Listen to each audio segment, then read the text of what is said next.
Good morning. Woke up this morning and reading the scriptures, and I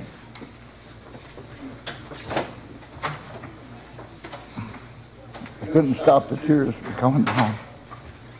I'm a blessed man. I'm blessed in my life to have the wife I have and the family and the things that are going on in my life, and to be here and to be around other believers, men and women who love the Lord. What a blessing. What a blessing it must have been for our brother Paul to travel from one area to the other, just to be around other believers. There's so much in between in those travels that there's shipwrecks and there's snake bites, and the enemy is coming at you to tear you down and pull you apart. And here we are today in fellowship and in love, and I get to be around a lot of wonderful believers. I had fun last night. I actually had cow tongue spaghetti. I have never heard of anything like that. It was awesome. I made a mistake of talking a little too long to some other guys, so I get up to the line and most of the stuff was gone by the time I got there. But that cow tongue was there. It was good. So, yeah, what a wonderful night last night. Just wonderful. I was asked to share the things that had gone on in my life this morning also, and in my tears this morning, I want you to know what I tell you as of right now, this moment today. God has blessed me, and the joy that's in my heart, I wouldn't change anything for what I've learned and what He put me through in my life and the things that I needed to learn in life to be where I'm at. I'm not proud. I'm blessed. I don't know how else to put it. At the age of 5 years old, I had a blast. I had the most awesome mom in the world. My dad, he was the superhero. And every day, my brothers and I would stand at the window and we would wait for Dad to come home from work, because when he came in that driveway, we were hooting and hollering, and as soon as he got to the door, we were tackling him. You know, and in the games, it was being thrown around and having fun and just hanging onto his legs, being dragged across the floor. There's a lot of memories that I remember with that. And Mom was wonderful, you know. She was there all day long, and we were with her, but there was something special about standing at that window waiting for him to come home, because it was game on. And you know, on weekends when he didn't have to work, those were really special, because we got to have Dad all weekend. And Dad, the one memory I had the most was his four-wheel drive pickup truck. He had this old beat-up truck that he was so proud of, and I was proud of it too, because we got to ride in it and be with him and go out in the middle of nowhere and just and have fun being bounced around in that truck. And I remembered the one time we were out there and we got stuck. And I mean, we got stuck. And this thing, you couldn't get it out. And I thought, oh, we are never going to get home. We're never going to get home. I mean, it was just, we were there. And, you know, it wasn't very long. Dad got it all figured out. And we got back home to Mom, you know, and he was our superhero. I mean, this is family. This is fun. This is just joy. And at a young age, having that kind of joy and fun, you live for every moment of it. And, you know, the one day my mom and Dad were talking in the hallway, and I came around the hallway, and I can still see them standing there, and they were talking nothing loud or anything. It's just my dad said those words, and when he said them, they went right through me. He said to her, he said to my mom, he said, "I'm leaving." And when he said that, I knew he was telling the truth. And I ran out the front door and got outside and get up in the back seat of his car, and I hid up as far into that back seat as I could, because there's no way my dad's leaving without me. And you know, I'm hiding there, and next thing you know, the door opens up and they're standing there, and I'm getting pulled out of the car, and I'm kicking and screaming at the top of my lungs, "You're not leaving, Dad, without me. Don't leave without me." And I was on the ground. I was on the ground being held down, and my dad Yeah, thank you. My dad got into the car and he closed the door and backed out of the driveway and drove out of our lives forever. The worst part was standing at that window every day waiting for Dad to come home again, and he never showed up. Every day we waited for him to come. You know, my dream into even my teenage years, my biggest dream was that my dad and mom were going to get back together, and we were going to be a family again, and all that fun and joy was going to be in there, and it just never happened. And you know, it was a different life with Dad gone. One day I was at home, two people showed up, a great big man and a shorter lady, and it was my grandma and grandpa.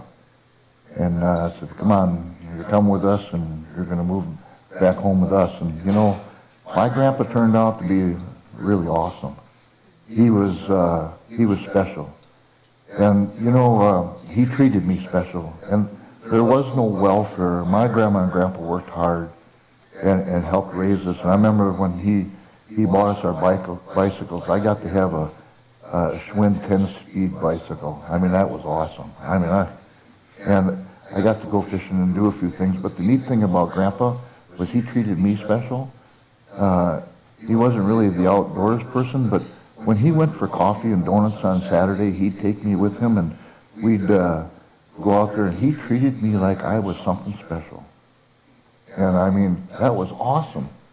And things are going along pretty good. And school and kids and everything was fine. And then my grandpa got sick. And my mom told me, she said, your grandpa's got cancer. Well, my grandpa was a big man, and there's nothing going to take my grandpa down because he's tough. And you know, I didn't know much about this cancer, but I learned a lot. My grandpa kept getting sicker and sicker, and he kept losing weight, and he kept shrinking down, and one day he had to go to the hospital. So, okay, he's going to go to the hospital, but he's going to get better. I'll go to the hospital and visit him and be with him, and, you know, it just kept getting worse. And they said he had a crawling stomach cancer. Well, one day at the hospital, I found out my grandpa was no longer here. He had passed away. Boy, what a sad event. Because my whole life changed again. Now, twice in my life, a man that I loved very much was gone. And I had no control. I had nothing to do with it. He was gone. Our family changed quite a bit at that point.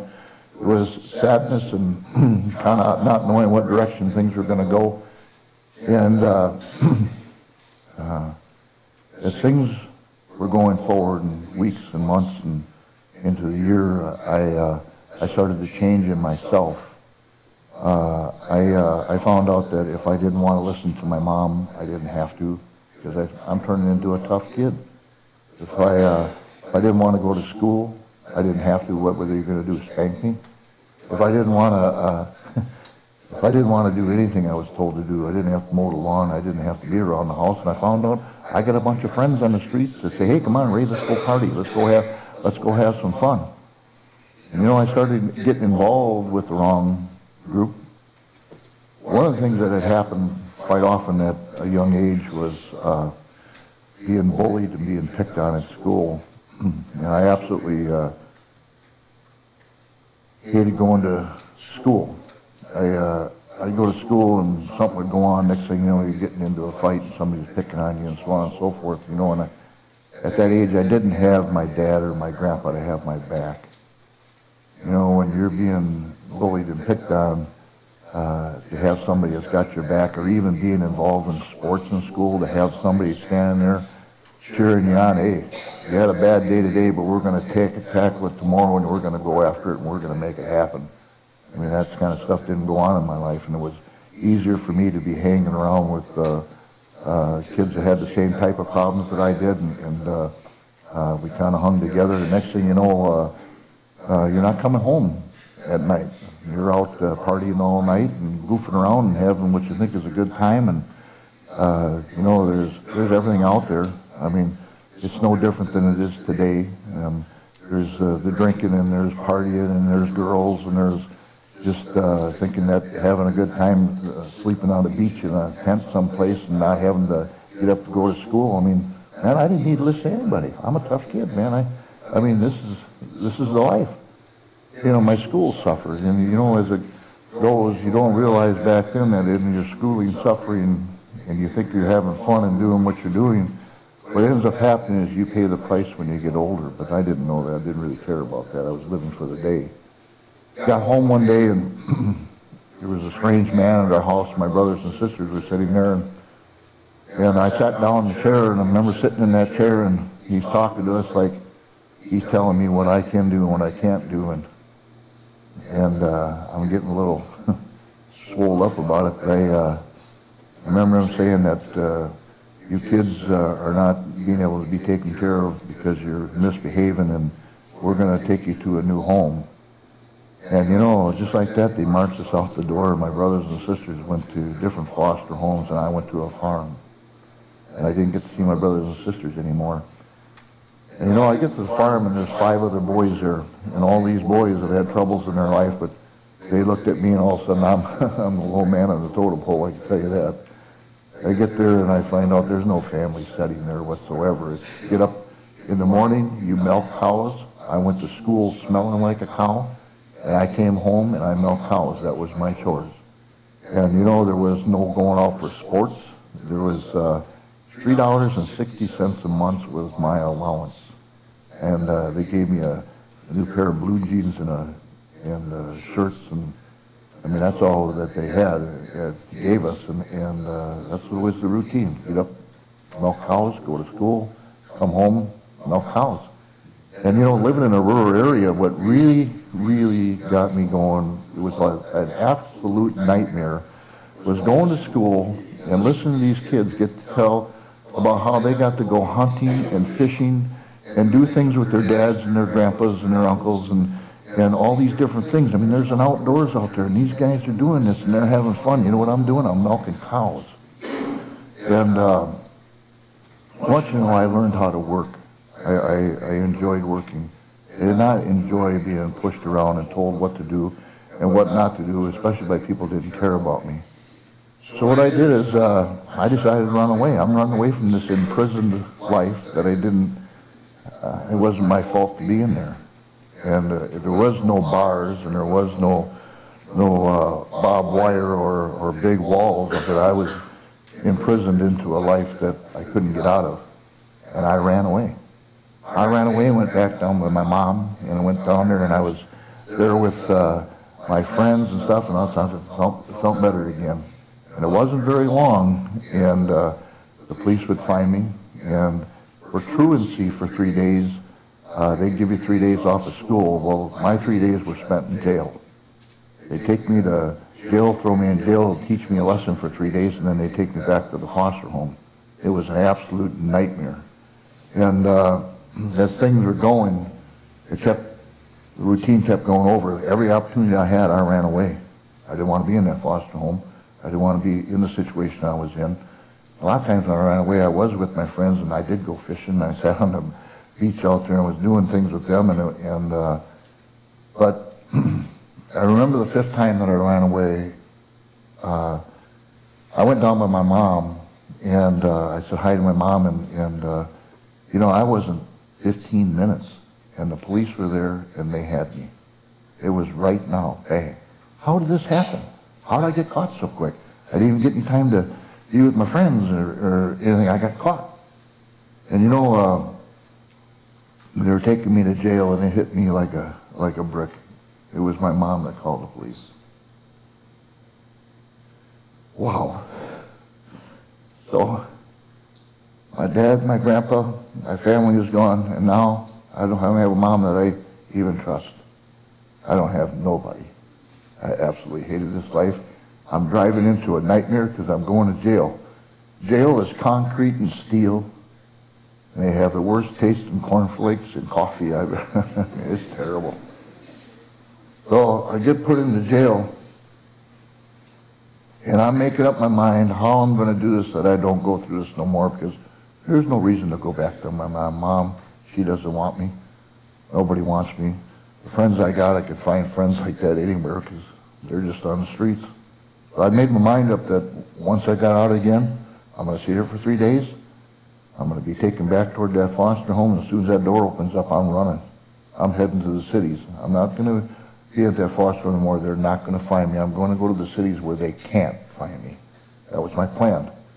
And I remember being so upset in jail that night that I knelt down up against a steel bed.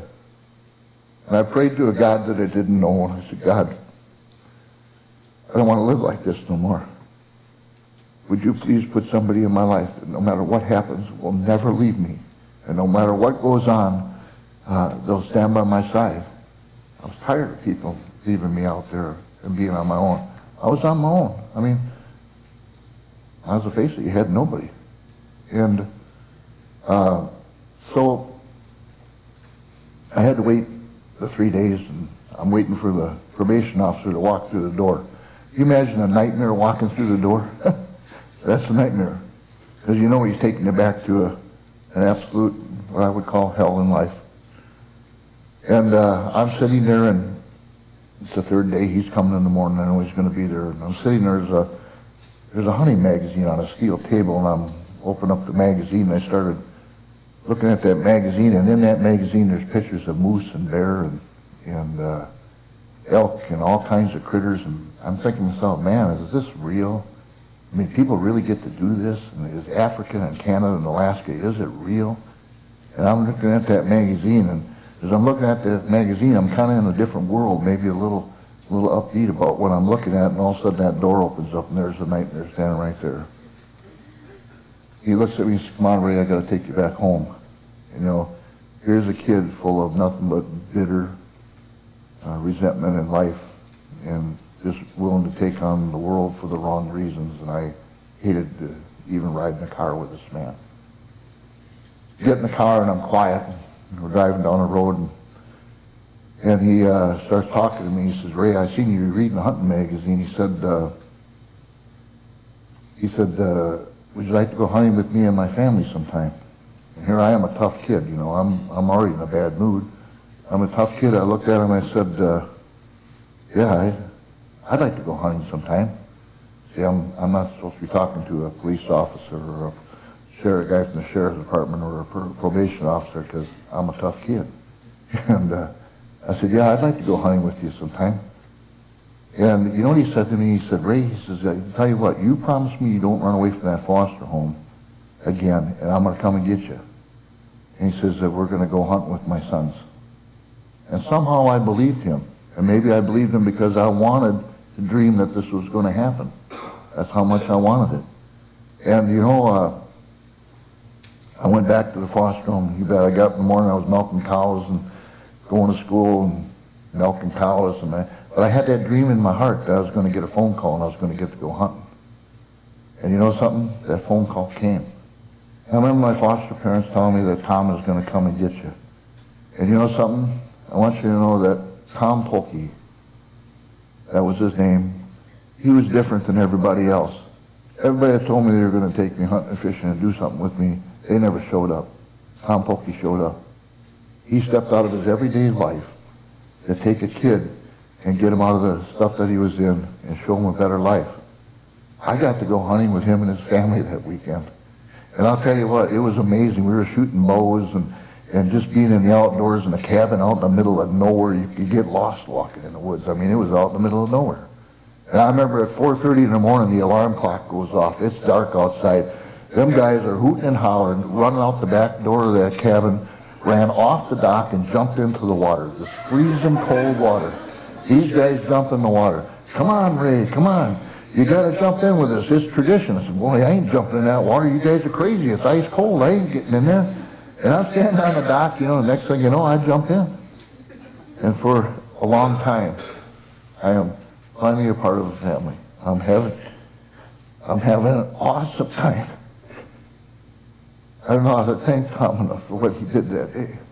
But here I am. We got bows and arrows, and we're hunting, and this is real. And I remember the first time I saw a white-tailed deer. I'm standing, we're making little 2-and-2 drives. I'm standing by a tree. I didn't think I was going to see anything. All of a sudden, here comes this deer. It's a doe. it's coming to me, and I got so shook up. I had buck fever so bad. I had no intentions of shooting that deer. I wanted to jump underneath the brush pile. I mean, I was hooked, and I was hooked hard. And you know, I was on the way back home to the foster home. I had a different view in life. And here, Tom says something to me. He says, Ray, I want you to know that you're going to be 18 years old.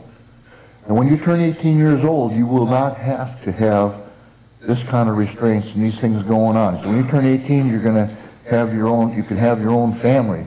You can have a job and make money, and you can go hunting. Are you kidding me? I get to do this every day? I'm going to go hunting? Well, that's all I need to hear. And I want you to know that I only went hunting with Tom 4 times through my high school career. Tom also helped me get into better foster homes and helped me get on the right path. I turned 18 years old. I want you to know it was like somebody let the cat out of the bag. And I'll tell you what, I started chasing my dreams. Last night I had the opportunity to honor our military, and I want you to know the rest of the story has got to do with chasing our dreams and what God has done in my life. And this morning also, I'd like to, anybody here that is part of the military or the sheriff's department or the police department or the fire department, please stand up, because I'll tell you what, if it wasn't for you men and women that are here doing what you have done, we wouldn't be able to chase our dreams.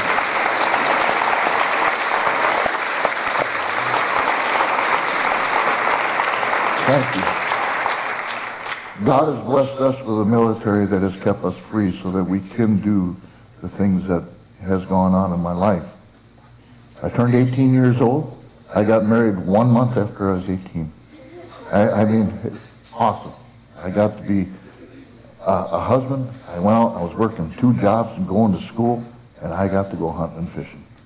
1 year after I was married, God blessed me with a little baby girl by the name of Danielle.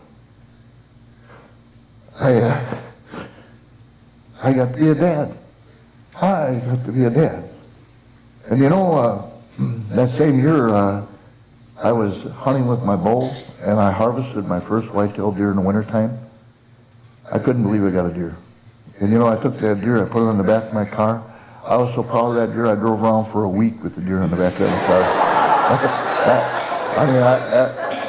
I was hooked. I was hooked. And you know, things are going along pretty good. At the age of 23 years old, I had 5 kids. I didn't know what was happening. They were popping out left and right.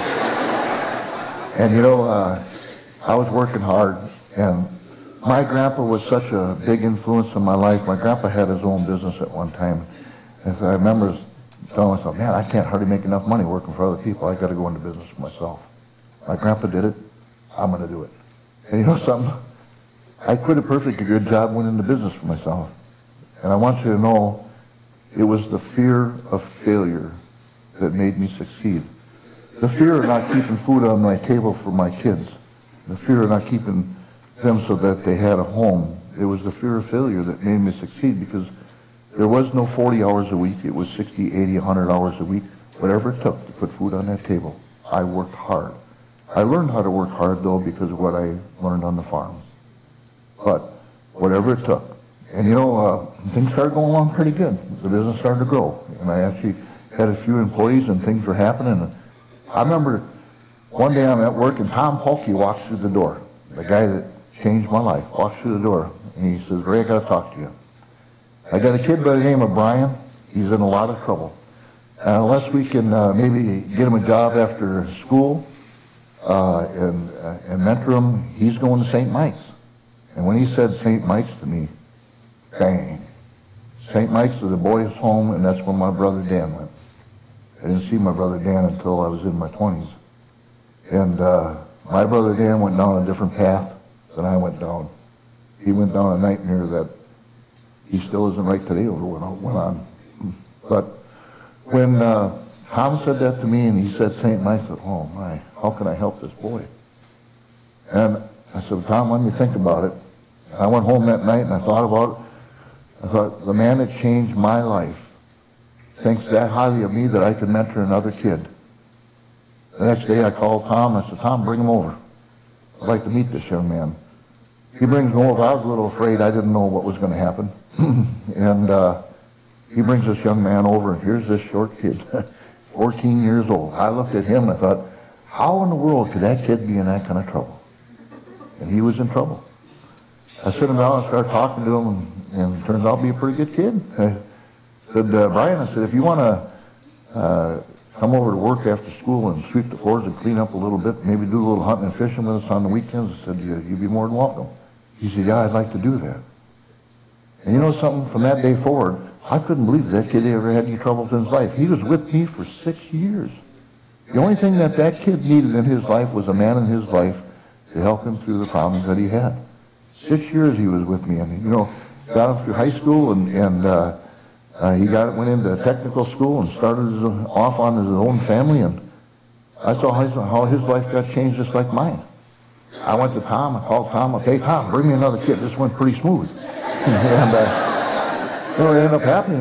Brian ended up being really a very good friend of mine. And so he brings the next kid over. I went through 7 more kids in a row. And I found out a lot of them you could lead them to water, but you couldn't make them drink.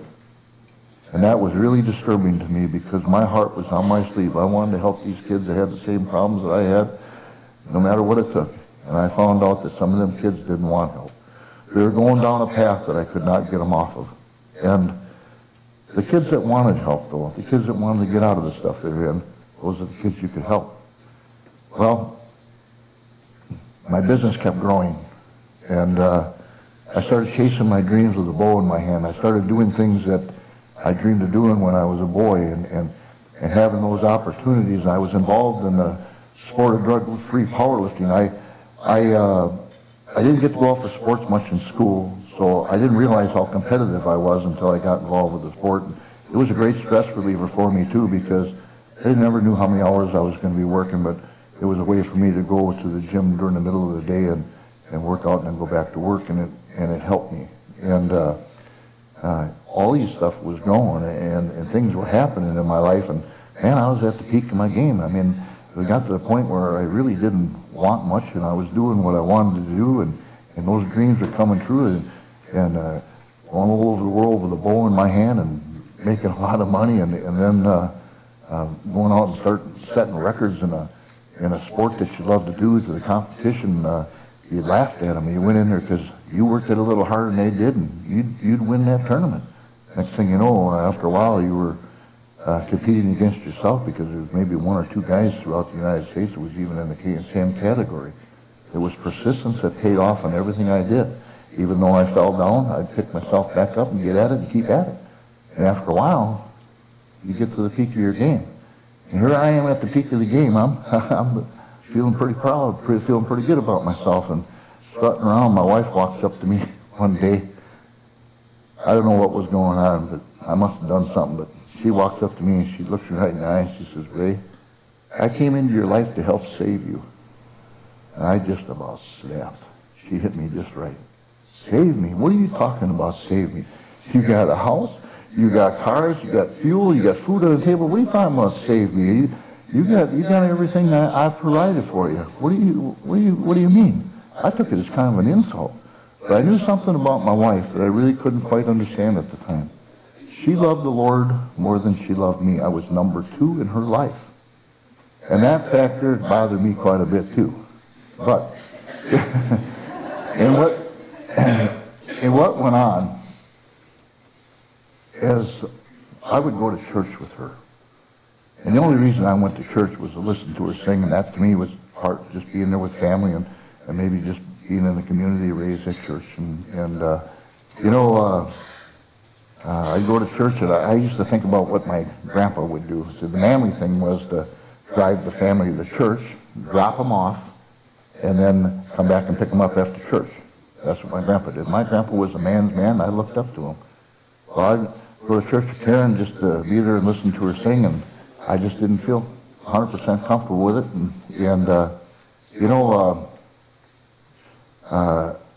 There was a lot of events that we were doing. And one of the events was in Texas that I was doing. And I was chasing my dreams with a bow. I had a group of men that I worked with. I call them up and say, hey, have you gone on a moose hunt, or where's a good place to go? And it worked really well, working back and forth so you wouldn't get onto a bad hunt. And There was a friend of mine by the name of Pat Quinn.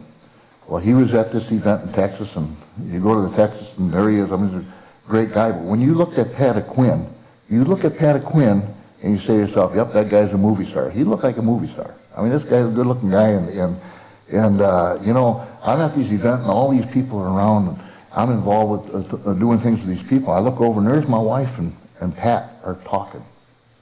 And that's okay, he's my friend, you know. A little while later, Pat and Karen are still talking. I started getting a little green. I started to turn to get a little bit swelled up over it. And I wonder if Pat and Karen are falling in love over there. And so about 45 minutes went by. Yep, they're falling in love. I got to put a stop to this. And I walked up to Pat and Karen. I looked them in the face and I said, what is going on here? And I could about imagine what my eyes looked like and probably my face, and they probably could read exactly what's on my mind. I said, what's going on here? Pat and Karen both looked at me at the same time and said the exact same words at the same time. We're talking about your salvation.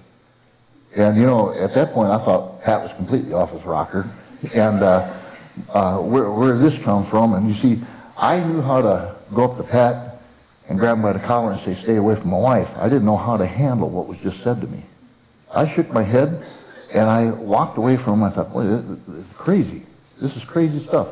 Went home, and I'm at home, and it was probably just a couple days later, Pat called me on the phone, and he said something to me I'd never heard before in my life. He said, Ray, you can have your own personal relationship with Jesus Christ. What, me? I heard that. It went pretty deep when he said that.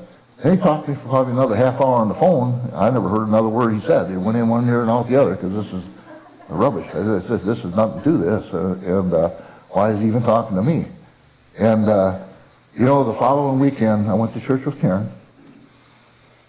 And it was a special day that weekend because it was Father's Day. And I got to be a dad. And I felt good about being a dad. But I'm sitting in church next to Karen thinking about my dad. And I was thinking about all the things that went on in my life. And how I've grown up and who I am today, you know. And at that point, I want you to know, I absolutely hated my dad. I hated my dad with a passion. My dad left our family. I never saw him again. That dream of my mom and my dad coming back together never happened. And, you know, I looked like my dad. I didn't even like the way I looked. My brother Dan looks exactly like him. I mean, because of my hatred for my dad, I just didn't like the way I looked. And you know, my dad had another family, and those kids got to have my dad for their dad, and my dad didn't do anything to take care of us. And you know, there was a lot of hurt, not only with me, but with my brothers and sisters. And I'm sitting in church thinking to myself, you know, I've grown up, I got my own family, I got to chase my dreams, and I got to do things that I dream of doing. Things aren't so bad now. And you know, at that moment, I forgave my dad. And you know, I didn't know how much hatred and how much it was holding me back in life to hate my dad. But I forgave my dad, and I instantly, the tears were coming down my face, and I could uncontrollably stop crying. And my wife looks at me, she says, what's the matter, Ray? I said, I forgave my dad today. I walked out of that church, I mean, I was uplifted. I felt like $1 million. I felt like a different person. So, as things were going forward, there was a lot of events going on. I was involved with a lot of companies that had asked me to be involved with them for the hunting end of things, because chasing my dreams were to chase the animals and harvest them with a bow, and I became a perfectionist at what I did because I didn't want to mess up on an animal. I guess it was a fear of messing up, taking a shot that made me a perfectionist in my shooting. And what ended up happening is I started having these companies call me and say, Ray, we'd like to have you doing this with us, or testing that, or we'd like to use your image for our products. And one of the companies was Gander Mountain. He called me up and said, Ray, we're going to do a grand opening. What we'd like to have you do is come and cut the ribbon with an arrow instead of with the scissors. And to me, when that was first was said to me, it sounded pretty simple. But I want all of you to know, when you're standing in front of 300 to 600 people, and there's one ribbon about this wide down on that end, and you got one shot, you find out what kind of man you are when you got to grab that second arrow, because nobody's going to let up on you. They hammer you.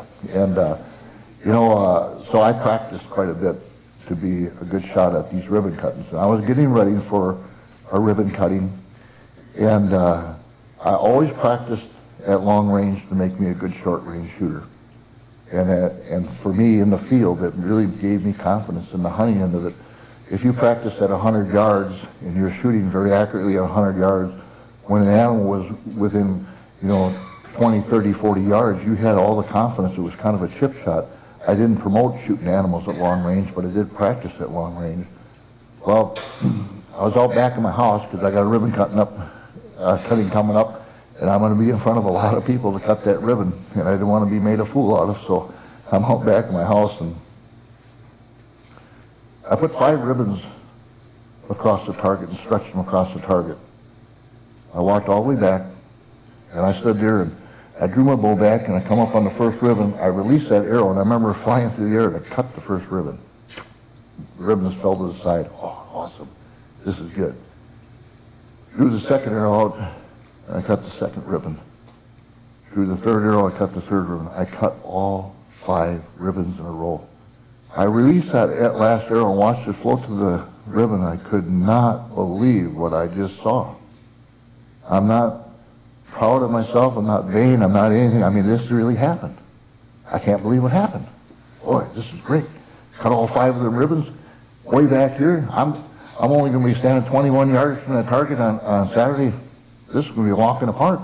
I'm going to have fun with this ribbon cutting. So I come walking up to the target, no kidding, there's all the ribbons laying like this, right straight down, 5 arrows right in a row. Wow. And I'm looking at that, and I said to myself, I wish I had that on video. This is inhumanly impossible to do. And I think it is. And I'm not that good. I'm looking at that, wow. So I'm gonna shoot again. I'm having a pretty good day. So I started pulling them arrows out. I got to the last arrow, and that came into my head how impossible it was to make them shots.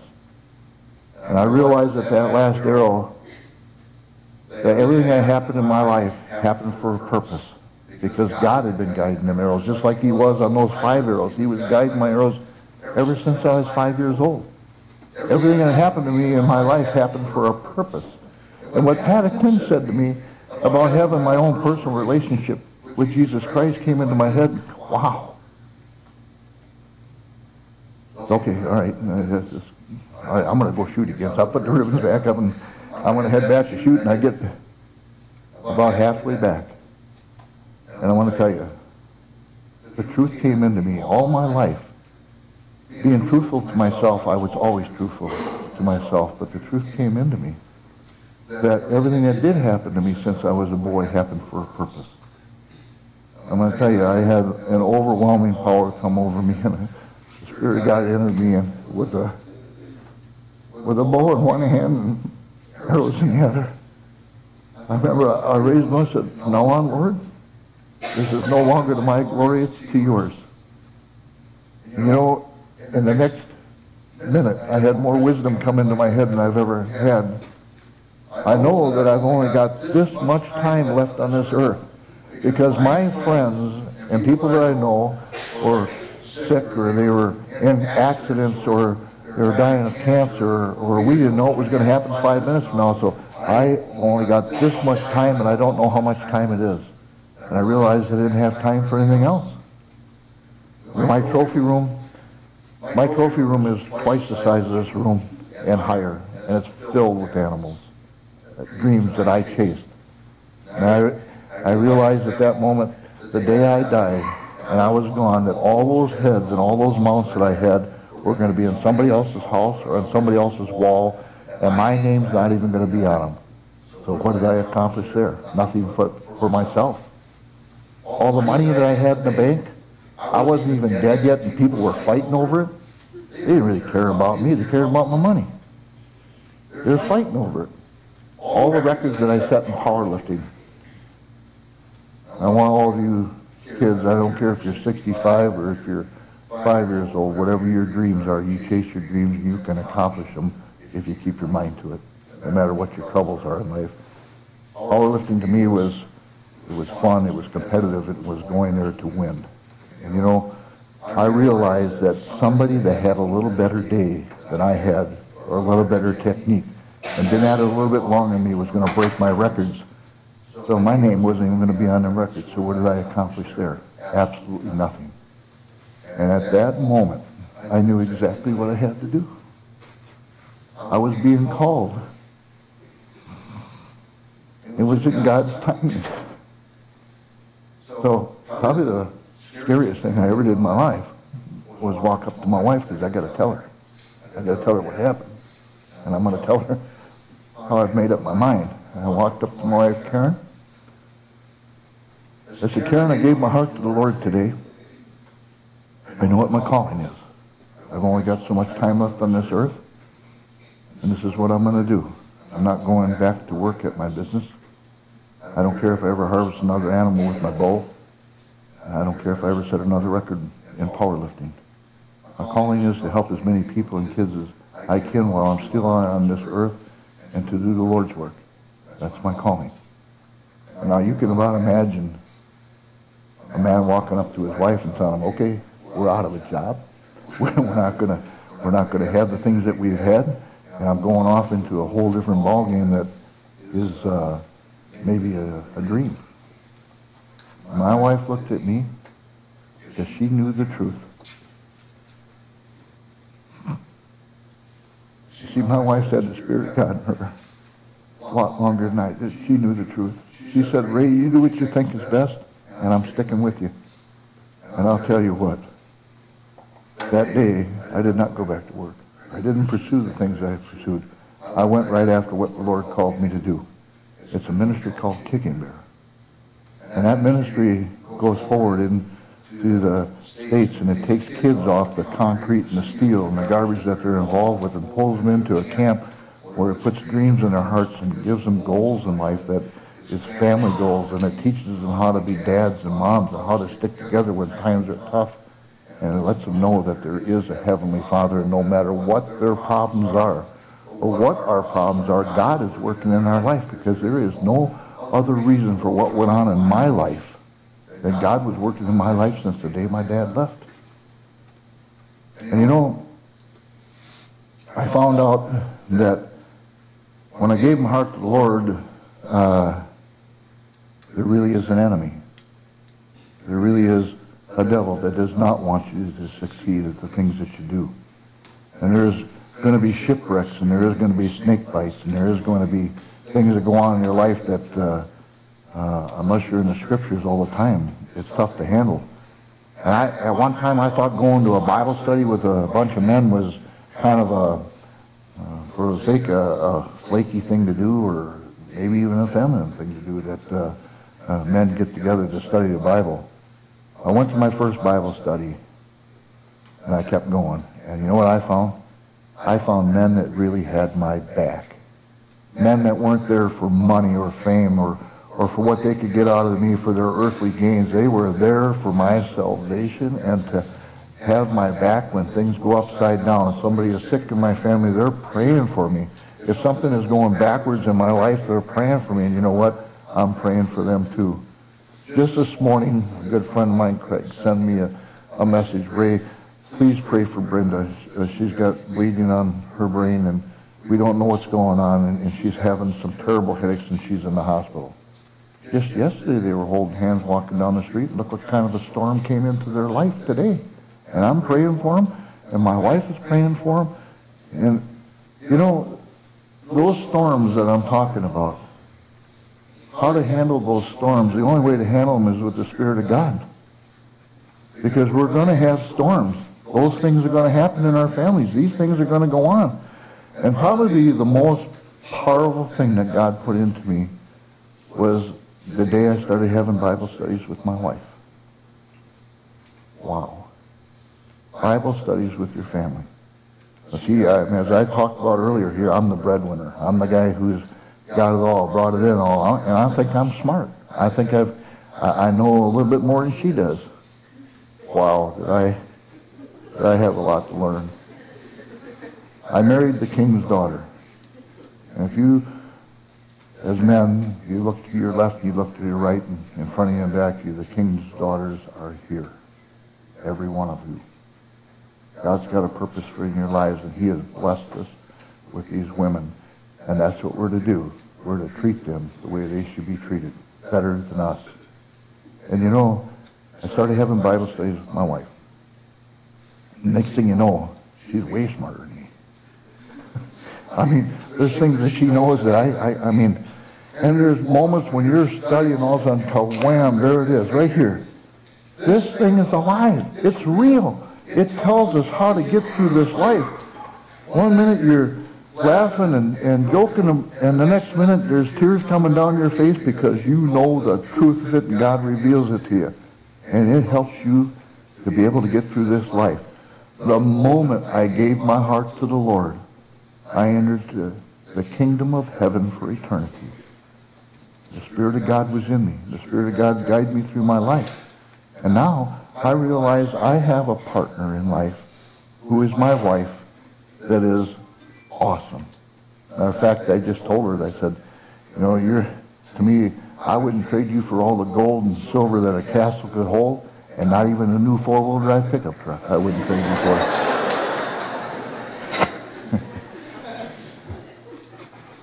But as men, we have to have the Spirit of God in us and work at that. See, loving your wife and your family and being close to them, you've got to be in the Scriptures every day. And if you're not in the Scriptures every day, it's like a cancer growing in you. The darkness comes over you, you don't even know it. It's there, but it's there. And if you're not in the Scriptures every day, you're missing the joy that this Word, and this Word was here before the earth was formed. It's here now, and it will be forever. And God's promise to us, his promises to us, is that we will live eternally with him. He has never broke a promise yet. Not one promise in here has been broken. So, I'm going to enter the kingdom of heaven someday. And entering the kingdom of heaven, I'm going to have a life, a spiritual life where there is no sickness, no cancer, nobody running out and leaving me alone. There's going to be joy and worship. You know what it's like standing here with all of you singing this morning? Raising our hands to the Lord? It's going to be way beyond that. Every moment. And being a Christian and having each other's back, it's not about money, it's not about fame, it's not about anything. It is about having each other's back and going through life here on earth together. God has called us to our ministries. Mine, I happen to see it was Kicking Bear, because that's what he called me to. But each and every one of us have a ministry. It might be our family at home. It might be our jobs. It might be out there playing sports with other kids. You stay focused on the Lord. You're out there shining the Lord's light, and you may change their life, and you may have the opportunity to share the good news, to be able to bring somebody to the Lord so that you can share eternity with them in heaven. Eternity. And they're going to be up there praising right alongside you. I know that for a fact. I want to bring my wife up here to introduce you to her, because she's as much of what this calling is in my life as I am. And about 2 weeks ago, they put the laying on their hands on us and anointed us with oil so that I could go forward to help marry people and to be a part of funerals and go into prisons to talk in hospitals. And my wife was right there. I was right there holding her hand just like I'm going to do right now.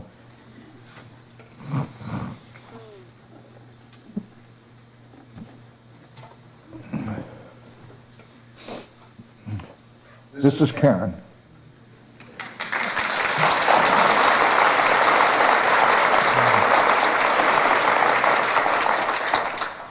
The truth of it is, at the age of 14 years old, I leaned up against a steel bed on a concrete floor, cold, steel, darkness, prayed to a God that I didn't know. I said, God, would you please put somebody in my life that would be there, hold my hand, and never leave me. I had no idea what he had planned for me. I had no idea the blessing that he had planned for me. I could have not dreamed of what he had planned for me. And look at this. This is real. And this is for all of us. That same joy is for all of us. I'm just a man. That's all I am. I'm just a man. I'm a man that's a sinner that is focused on the Lord, and as soon as it comes in, I get it out of my head type person and pray. But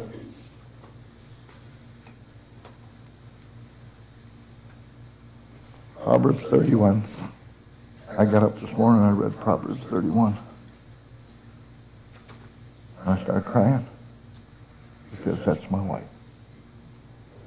That's what God had planned for me. So I want to encourage everyone.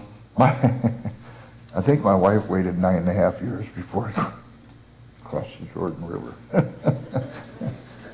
9.5 years of putting up with some guy who really thought he was something. Can you imagine being as smart as she is and just keep her mouth quiet and not say anything? To protect your marriage, to protect your family, you need the Spirit of God in you and in your marriage. You need it there. The power that is the Spirit of God, I went through and I studied with Karen about that. I studied about the different men that were our brothers and sisters that are in the Bible. I studied about their ups and downs and trials they went through. And one day when I was studying about Samson, it hit me so hard. Because Samson was on the way to the vineyard, and on the way to the vineyard, a lion attacks him. An African lion, probably of a 500-pound animal. You're all done. You get an animal like that coming in. This lion attacks him, and in his words, he says, the Spirit of God entered me, and with his bare hands, he killed that lion. Now, with his bare hands, if you're going to grab a lion by the jaws and pull him apart, you're going to get your fingers cut off. No question about it. He kills this lion. And the thing that hit me so hard, because I read it twice. The second time I read it, the moment I gave my heart to the Lord, the Spirit of God entered me. So no matter what giant is in front of me, there's a stone for him. No matter what lion comes at me, I have God's power to overcome it. And I want all of you to know, as we walk out those doors today, and we go out into this hazardous, hostile world, where the enemy has taken people who are not saved and turned them into puppets, that the only thing that we need to do in life is to spread the good news, and God is going to take care of us. And the way we keep ourselves strong is by putting on the armor of God and staying in this. And I've learned that, and I'm a tough learner. But I love being here. I'm almost afraid to say Oregon. Did I say it right this time? You ought to heard me last night. That was funny. I got beat up pretty bad because I said Oregon. So, I want to say thank you. I would love to hear my wife talk, but I'm already overrun what we need to be up here. But I want to tell you thank you for letting us come here and be a part of your community. And for the believers that are here that will open their arms and welcomed us here, you read in the scriptures about our other brothers and sisters that have had the opportunity to travel to different areas. They got the same joy in their heart that we did. I know it for a fact. And the tears that come down my face are tears of joy. I wouldn't want to change who I am because God was working in my life, and I know that for a fact. And look what he's blessed me with. We have 29 grandchildren, and we have 4 great-grandchildren. So he had a plan for me. And you know, that plan was to go down this path instead of that path. That path there was death or prison. This path here is eternal joy. And that path he wants us all on. So the trials that you're going through in your life, you read in the book of James about them trials. You read about people persecuting you or pointing the finger at you and saying you're a Christian. That guy was a little goofy. I thought my wife was goofy when some of the things were on. But when you come to that level and you realize you're the one that's out in the left field, that persecution, you take it. Somebody calls you a fraud, you smile, because I'll tell you what, you made it to the top. Because Jesus was called a fraud. He was called a phony. There was people that were using him for their own personal gain. And I'll tell you what, you be proud of what God has done. He's chosen you, and he has. Be proud of it, because we're all going to share in the kingdom of heaven together.